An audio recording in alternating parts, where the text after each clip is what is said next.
بسم اللہ الرحمن الرحیم۔ شروع اللہ کے نام سے جو بڑا مہربان نہایت رحم والا ہے۔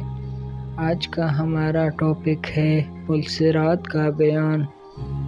اگر آپ چینل پر نیو ہیں تو چینل کو سبسکرائب کریں اور بیل آئیکن کو پریس کریں تاکہ نیو ویڈیو آپ تک بآسانی پہنچ سکے، اور اگر ویڈیو اچھی لگے تو لائک کا بٹن دبانا نہ بھولیے گا۔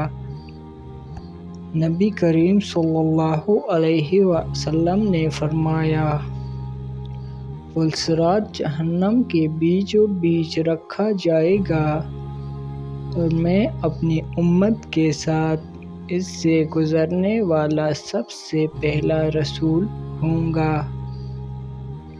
اس روز سوا انبیاء کے کوئی بھی بات نہ کر سکے گا، اور انبیاء بھی صرف یہ کہیں گے، اے اللہ مجھے محفوظ رکھیو، اے اللہ مجھے محفوظ رکھیو، اور جہنم میں سادان کے کانٹوں کی طرح آکس ہوں گے۔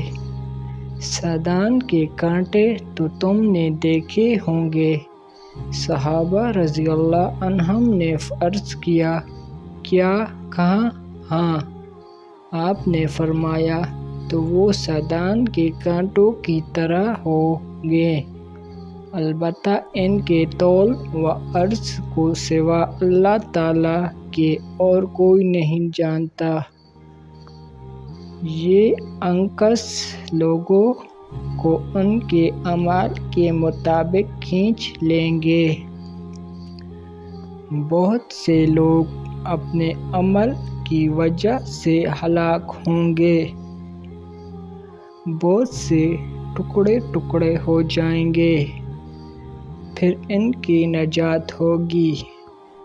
جہنمیوں میں سے اللہ تعالیٰ جس پر رحم فرمانا چاہے گا تو ملائکہ کو حکم دے گا کہ جو خالص اللہ تعالیٰ ہی کی عبادت کرتے تھے انہیں باہر نکال لو، چنانچہ ان کو وہ باہر نکال لیں گے۔